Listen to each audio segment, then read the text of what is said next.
Good morning, all of you.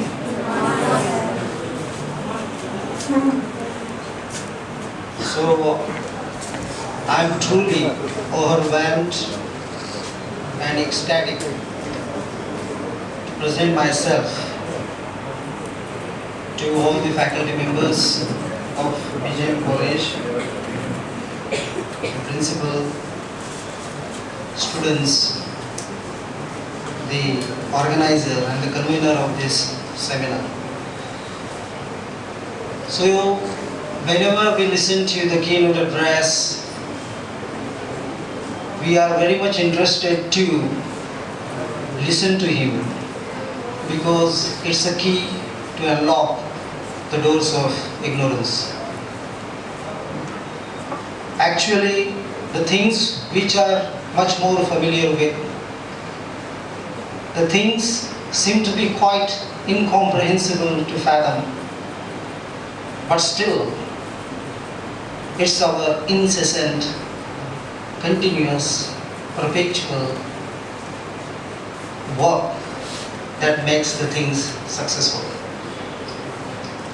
So in the previous, just now, on these, in the introductory speech, sir has rightly talked about, you taught me language and my profit on it is, I know how to curse.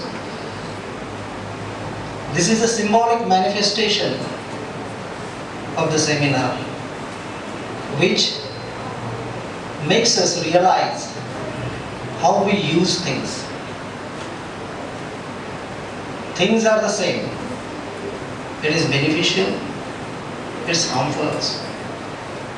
But how we take the things depends on our curiosity, our intention behind it. As we know the fact that this seminar centers on English and multilingualism. Whenever I talk about English, whenever I say English, our mind is stressed because this is compulsory English also. I don't want to listen to English, but I am forced to be here to listen to it. So as we know that English is internationally spoken, it has been treated as the first language. Why first language? Actually it's a second language, but we endure to make it first. This is our endurance. If I say Yani Anabadhani Tani Karmani Sevitani Mohitarani, and you start speaking your original language, my hairs will be straight. I don't understand exactly what you mean. Because language is nothing but a funny game between coding and decoding words. Just we code, make it difficult, and we encode it, make it easy. As we have learnt many times by thousands of definitions of things, on this occasion I remind the beautiful words of Robert Frost.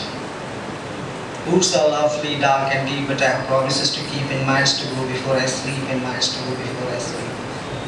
There is one more beautiful quotation by Robert Frost which makes us think. What's that? How many times it thundered before Franklin took the hint? How many apples fell on Newton's hill before he took the hint? Nature is always hinting at us and we suddenly take the hint. It means that human intelligence has demarcations. Human intelligence has demarcations.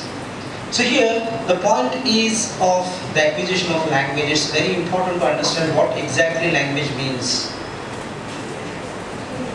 Meaning of things vary as per the individuals. I give you my own definitions of language. You may give your own definitions of language. Many critics and thinkers and philosophers interpret things as per their intellectual levels. But nothing is perfect. Everything is uncertain. Everything demands further interpretations and interpretations and interpretations. And where we go exactly, we do not know in the world of WhatsApp and Facebook and this and that. Whenever we come here, we want photos and all these attractions. So here my concern is about language is a system of communication. Language is a means of communication. For communication, I would like to give the beautiful example of a mother and a child. Mother is in London and the child is in India. And mother feels the agony of the child, the cry of the child, how? It's a long distance. That's why in Sanskrit it is said, Mama Vedana plus Tava Vedana is equal to Savedana. I must feel what you suffer, what you feel, or you must feel what I feel. This is the stimulus response between the speaker and the listener. We exaggerate things most of the times because whenever we find something is difficult, then we exaggerate things. So here, language is a system of communication. Then, what is a language? What is a system? System means wholeness, completedness, perfection. And communication is a stimulus response between the speaker and the listener. So here, this my copy is there. Okay. Just once I get, I will start reading that. So here, English as a second language, we focus our attention on this occasion of today National Seminar English and Multilingualism in India, Problems, Polemics and Perspectives.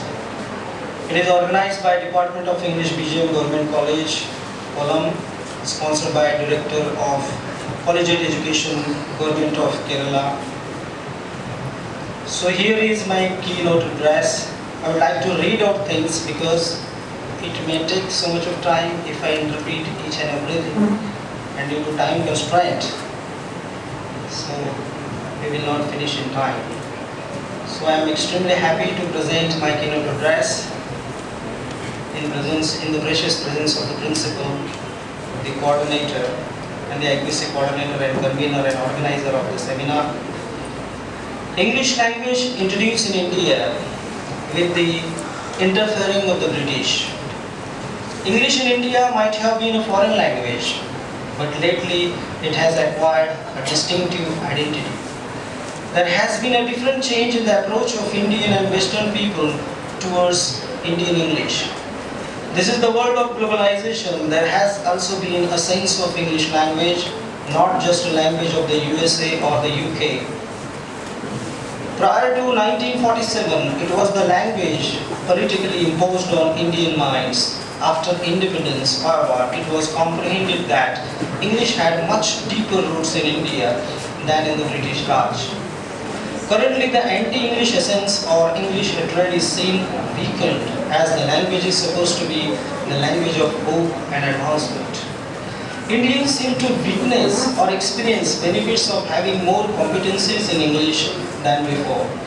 These changes in the functions have brought about a radical change in the status of English from that of foreign language to a compulsory second language in school, college and university education.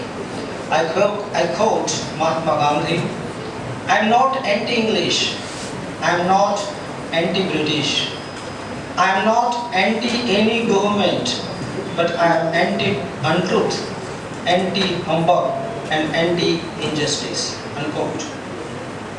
English is internationally spoken. English is a West Germanic language that originated from Anglo-Frisian dialects brought to British in the mid-5th to 7th centuries AD by Anglo-Saxon settlers.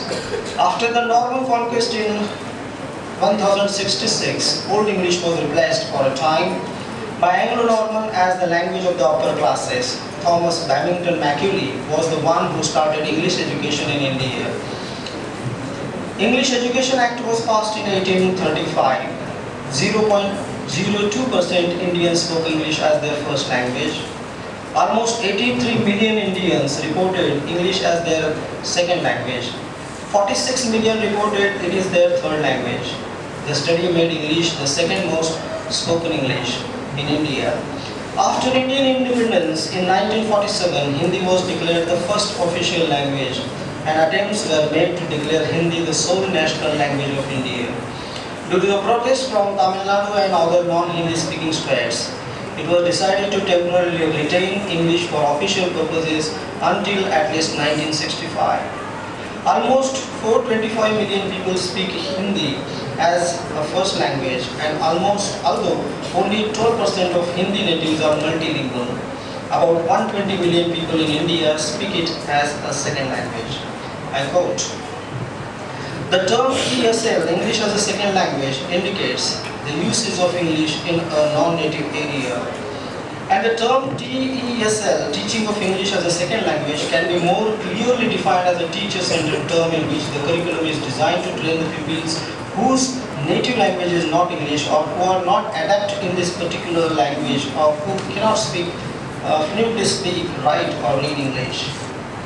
Individuals across the world join ESL courses for numerous reasons. It may be for accomplishing school education or to get into higher education or to join a professional course. Apart from these reasons, students generally take English as a second language courses to boost their career.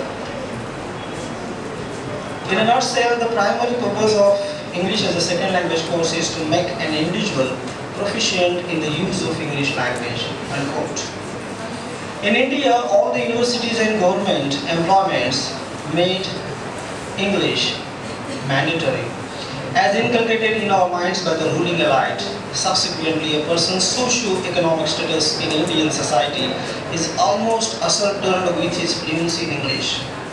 A person unable to read and write letters, understand a simple sticker of the medication, the menu at a cafeteria, or the cautionary signs indicating directions of the road fails to succeed in life. This is a place where a person is incompetent to grasp why the elite prefers English. The elite and middle classes send their children to English private schools, while the very vast poor send theirs to the government schools of their mother tongue. It is unfathomable that the majority of people in India are oppressed by the want of want of knowledge in English.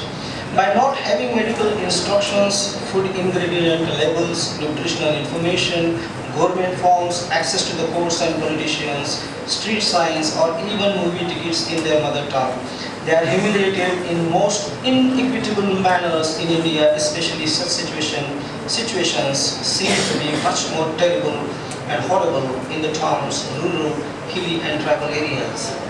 English has become the language of the elite and of governance in India. Indians believe that the nation's prosperity, and the individuals are solely dependent upon the acquisition of English, not as a second language, but exclusively as the first, like a native speaker. Curiously, many states in India have endeavored to make English as the medium of instruction for all the schools in an attempt to elevate the anxieties of the poor. However, the vast majority is able to communicate in their respective mother tongues. I quote, "Language acquisition is very similar to the process children use in acquiring first and second languages. It requires meaningful interaction in the target language, natural communication, in which speakers are concerned not with the form of their utterances but with the messages they are conveying and understanding." Unquote. Based on India's census data, the most spoken languages in India are Hindi, 422 million, Bengali, 83 million, Telugu, 75 million, Marathi, 71 million, Tamil, 60 million, Urdu, 51 million, Gujarat, 46 million, Punjabi, 29 million. The states in India are mostly drawn on linguistic lines, with each state having a history of literature, art, dance, politics and value systems that is its own. For instance, Andhra Pradesh and Telangana, where Telugu is the local language, these two states combined have a larger population than France, South Korea and Turkey. Unlike these nations, the language of the majority falls into confusion due to the use of strict English. The companies pointlessly conduct businesses in English when they could reach far more people in the local language. Quite conspicuously, English plays a crucial role in communication between states, the central government, and foreign companies. Is it indeed essential to use it within a state where most people have the same mother tongue? Nobody can argue that English should not be taught at the local places. This is the keynote address to examine how British rule changed the linguistic situation of India and created a socio-cultural impact on the life of Indians. The colonial rule and the new educational policies and system established the dominance of English in this region. It further led to the growth of English-speaking elite. The colonial educational system reassured the Indian elite to develop a strong interest in their own vernaculars.